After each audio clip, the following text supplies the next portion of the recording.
Good morning. കുറേ ദിവസമായി morning video ചെയ്തിട്ട് ജസ്റ്റ് ഇപ്പം എഴുന്നേറ്റതേ ഉള്ളൂ. അപ്പം ഞാൻ വിചാരിച്ചു ഒരു വീഡിയോ ചെയ്ത് പോസ്റ്റ് ചെയ്യാമെന്ന്. കാരണം ഇപ്പം സമയം കുറവാണ് എനിക്ക് വീഡിയോ ചെയ്യാനുള്ള. അപ്പം എന്നും രാവിലെ എഴുന്നേറ്റ് എൻ്റെ വിശേഷങ്ങളൊക്കെ പങ്കുവെക്കുമ്പം ഒരു സന്തോഷം, അത്രമാത്രം.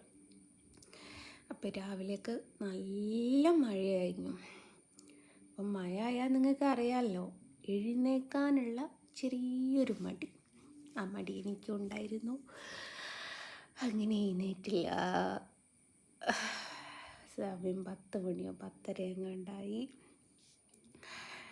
പിന്നെ സൺഡേ ആണ്, പിള്ളേർ വീട്ടിലുണ്ട്. അതുകൊണ്ട് പിന്നെ രാവിലെ എണീറ്റ് ബ്രേക്ക്ഫാസ്റ്റ് ഉണ്ടാക്കണം അങ്ങനത്തെ ഒന്നുമില്ല. കാരണം ക്ലാസ്സിൽ പോകണ്ടല്ലോ. അപ്പോൾ ക്ലാസ്സിൽ പോകാനില്ലാത്തതുകൊണ്ട് കുഞ്ഞുങ്ങൾക്ക് ഭക്ഷണം കഴിക്കണ്ടേ എന്ന് ചോദിക്കുന്ന ചില ആൾക്കാരുണ്ടാവും. കുഞ്ഞുങ്ങൾ രാവിലെ തന്നെ എന്തെങ്കിലും ബ്രെഡോ ജാമോ അങ്ങനെയൊക്കെ എടുത്ത് കഴിക്കും. ഞാൻ ഈ പറഞ്ഞത് വേണം ലേറ്റായിട്ടാണ് എഴുന്നേൽക്കുന്നതെന്ന് കണ്ടാൽ. കാര്യം എന്താ വെച്ചാൽ രാത്രിയൊക്കെ വർക്ക്, ഇന്നലെയൊക്കെ രാവിലെ കുത്തിരുന്ന് വരയ്ക്കാനിരുന്നിട്ട് എനിക്ക് രാത്രി ആയപ്പോഴേക്ക് ഇവിടെ പെടലിയൊക്കെ വേദനയായിട്ട് ഒരു വഴിയായി. ഞാൻ ലൈവ് പോയിക്കൊണ്ടിരിക്കുന്ന സമയത്ത് ഞാൻ അരുണിനോട് തന്നെ ലൈവ് കണ്ടിന്യൂ ചെയ്യുമെന്ന് പറഞ്ഞ് കിടക്കയിൽ വന്ന് വീണത് ഓർമ്മയുണ്ട്. അത്രയ്ക്ക് ടയേർഡായിട്ടുണ്ടായിരുന്നു. അപ്പം നാളെ അയക്കേണ്ട കുറേ ഫോട്ടോസ് ഉണ്ട് ഗൈസ്. അതിലൊന്ന് വർക്ക് തീർക്കാനുള്ളുണ്ട്, ചെറുതുണ്ട്. അപ്പം അങ്ങനെ കുറേ കാര്യങ്ങളുണ്ട്. ഇനിയിപ്പം മെല്ലെ കുളിച്ച് ബ്രേക്ക്ഫാസ്റ്റ് കഴിച്ചിട്ടില്ല, കഴിക്കണം. പുട്ടുണ്ടാക്കണം. അപ്പം കഴിക്കാൻ എനിക്ക് ചെറിയൊരു മടി. ഇന്ന് ഞാൻ പറഞ്ഞല്ലോ, ഇന്നലെ കുക്കറിൻ്റെ ചെറിയൊരു വിഷയം പറഞ്ഞിട്ടുണ്ടായിരുന്നല്ലോ. അപ്പോൾ അടുക്കളയിലേക്ക് ആ സ്മെല്ലടിച്ചിട്ട് പോകാൻ പറ്റുന്നില്ല.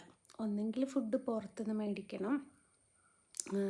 എനിക്ക് ആ സ്മെല്ലുകൊണ്ട് ശ്വാസം മുട്ടുകയോ തലവേദന എടുക്കുകയോ അങ്ങനെ എന്തൊക്കെയോ അസുഖങ്ങൾ.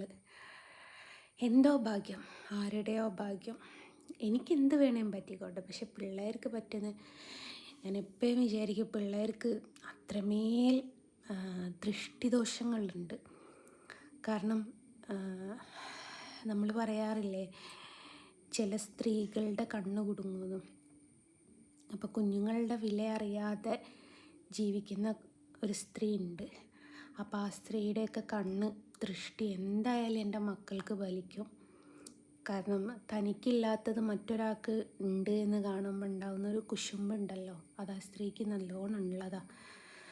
അപ്പോൾ അതുകൊണ്ട് ഏതായാലും എൻ്റെ കുഞ്ഞുങ്ങൾ സേഫായി. എനിക്ക് എന്ത് വേണമെങ്കിലും പറ്റിക്കോട്ടെ, എൻ്റെ കുഞ്ഞുങ്ങൾക്കൊന്നും പറ്റരുത് എന്നുള്ളതാണ്. കാരണം ഞാൻ അവർക്ക് വേണ്ടിയിട്ടാണ് ജീവിക്കുന്നത് തന്നെ. അപ്പം അങ്ങനത്തെ സ്ത്രീകളുടെയൊക്കെ ദൃഷ്ടി കുടുങ്ങാതിരിക്കാനൊന്ന് നമ്മൾ സദാനന്ദൻ്റെ സമയത്ത് കണ്ടില്ലേ, ഉപ്പും മുളകൊക്കെ ഒന്ന് ഉഴിഞ്ഞിടുക, അതൊക്കെ നിന്ന് ചെയ്യണമെന്ന് വിചാരിച്ചിട്ട്. ആ സ്ത്രീയുടെ കണ്ണായിരിക്കും, വേറെ ആരുടെയും കണ്ണ് എൻ്റെ കുഞ്ഞുങ്ങൾക്ക് പറ്റൂല. കാരണം ആ സ്ത്രീക്ക് മാത്രമേ കുഞ്ഞുങ്ങളുടെ വില അറിയാത്തതുള്ളൂ. ആ സ്ത്രീക്ക് മാത്രമേ അസൂയയും കുശുമ്പും മാത്രമേ ഉള്ളൂ. അതേതാ സ്ത്രീന്ന് ഞാൻ ഏതായാലും പറയുന്നില്ല.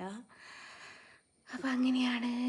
അപ്പം എല്ലാവരോടും ഒരു ഗുഡ് ഡേ ആവട്ടെ, ഗുഡ് സൺഡേ ആവട്ടെ എന്ന് വിഷ് ചെയ്തുകൊണ്ട് ഞാൻ ബായ് പറയാണ്. കുളിച്ചൊന്ന് ഫ്രഷ് ആവണം. ആദ്യം അവർക്ക് ബ്രേക്ക്ഫാസ്റ്റ് എന്തെങ്കിലും കൊടുക്കണം. എന്നതിന് ശേഷം കുളിച്ചൊന്ന് ഫ്രഷായിട്ട് വരയ്ക്കാനിരിക്കണം. ഓക്കെ, ടാറ്റാ.